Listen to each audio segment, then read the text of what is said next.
नमस्कार. आज आपण पाहणार आहोत फराळ थाली, त्यामधीलच शाबूची खिचडी.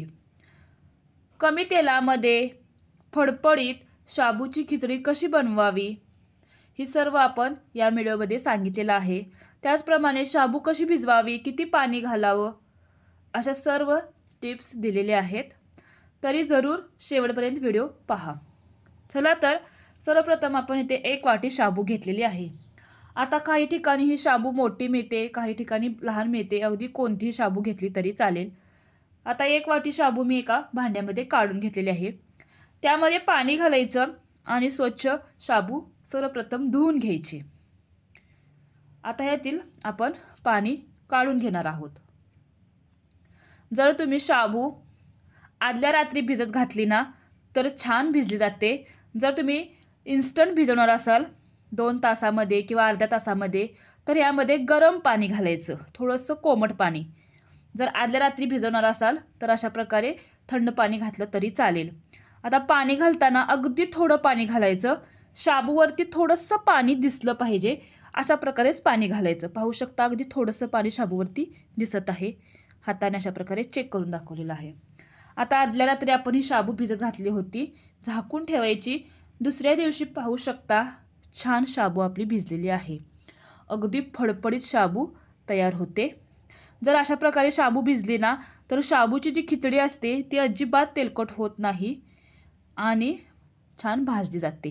पाहू शकता अगदी पाणी राहिलेलं नाही आणि छान शाबू भिजलेली आहे. जर तुम्ही इन्स्टंट शाबू भिजवणार असाल तर गरम पाणी थोडंसं घालायचं.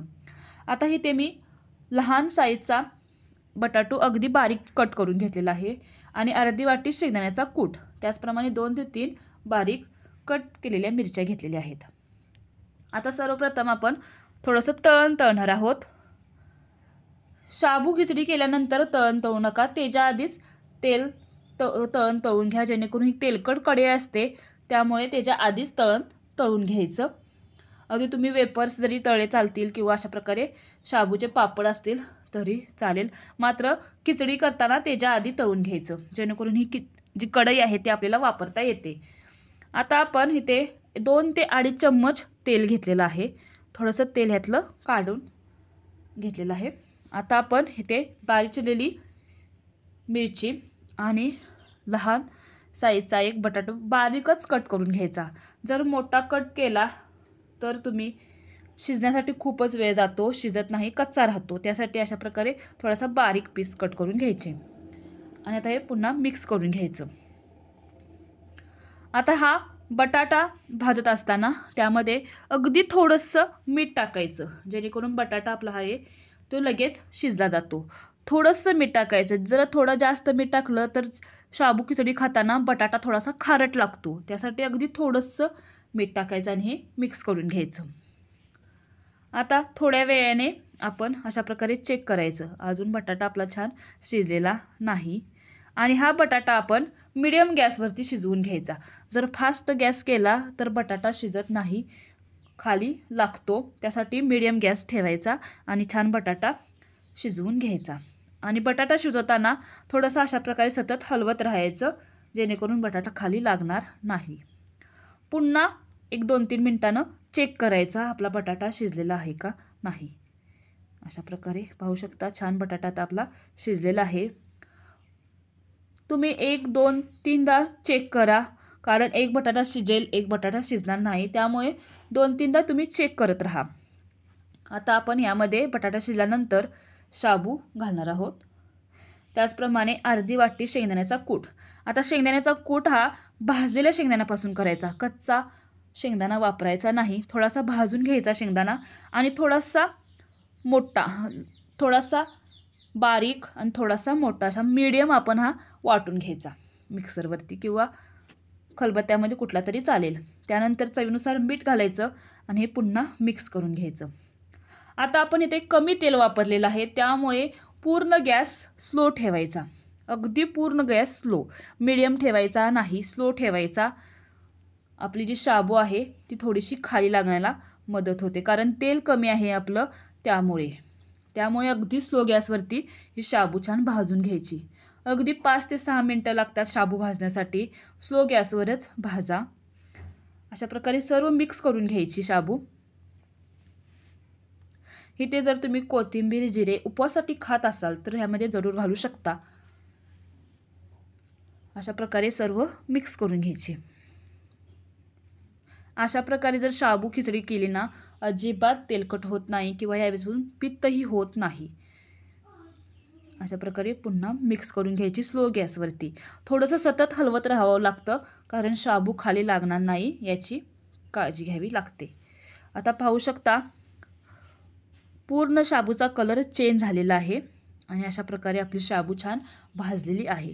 सर्वप्रथम आपण शाबू टाकली होती ती पूर्ण पांढरशुभ्र होती आणि आता पाहू शकता पूर्ण ते चेंज कलर झालेला आहे। आता मी तुम्हाला चेक करून दाखवते शाबू छान आपली भाजलेली आहे। अशा प्रकारे प्रेस करून पाहायचं। मग अशी आपण प्रेस केली होती तेव्हा शाबू पूर्ण फुटलेली होती आणि आता पाहू शकता फुटत नाही। त्यामुळे आता छान आपली शाबू भाजलेली आहे आणि अजिबात तेलकट होत नाही। पाहू शकता हात पण अगदी कोरडा आहे आणि अजिबात खालीही आपली शाबू लागलेली नाही। जर शाबू तुमची फडफडीत अशा प्रकारे भिजली ना की अजिबात कढईला शाबू चिकटत नाही। अशा प्रकारे शाबूची खिचडी करून घ्यायची। त्याचप्रमाणे आपण हे बटाट्याचे चिप्स पाहिलेले आहेत, चिवडा पाहिलेला आहे। माझ्या चॅनलवर हा व्हिडिओ आहे, जाऊन पाहू शकता। अगदी कोणताही बटाटा घेऊ शकता आणि इन्स्टंट तुम्ही अशा प्रकारे हा चिवडाही तयार करू शकता अगदी घरच्या घरी कमी वेळेमध्ये। अगदी 3 फ्लेवरचे आपण हे बटाटा चिवडा पाहिलेला आहे।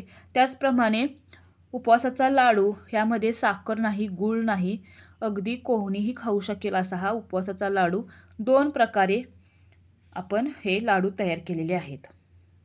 अगदी लहान मुलांना आवडतील आणि अगदी पौष्टिक असे लाडू तयार केलेले आहेत। हाही व्हिडिओ माझ्या चॅनलवर आहे, जाऊन पाहू शकता। डिस्क्रिप्शनमध्ये याचा व्हिडिओ तुम्हाला दिलेला आहे। अशा प्रकारे आपली ही फराळाची थाली तयार आहे। शाबू खिचडी, तळण, बटाट्याचा चिवडा, त्याचप्रमाणे पौष्टिक असे हे लाडू आणि दूध। तुम्ही उपवासा दिवशी दूधच घेत जा। दहीमुळे थोडंसं पित्त होतं। शाबू आणि दही किंवा तुम्ही फक्त दही खाल्लं तरी तुम्हाला पित्त होईल। त्यासाठी दही न खाता दूधच घ्या।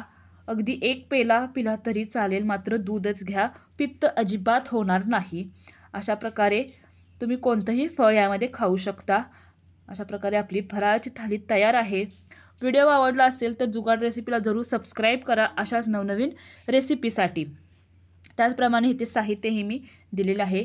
1 वाटी शाबू आहे, 1 बटाटा आहे स्मॉल साईजचा, त्याचप्रमाणे शेंगदाण्याचा कूट अर्धी वाटी, मिरची तुम्हाला तिखट जास्त त्यावरती तुम्ही ठेवू शकता। इथे मी 2 वापरलेले आहेत। तेल 2 ते 2.5 चम्मच वापरलेला आहे, मीठ चवीनुसार। अशा प्रकारे ही शाबू अगदी 2 माणसांना पुरेल अशी साहित्य आहे। आणि व्हिडिओ आवडला असेल तर जुगाड रेसिपीला जरूर सबस्क्राईब करा, लाईक करा, कमेंट करा। तयार आहे उपवासाची थाळी। धन्यवाद।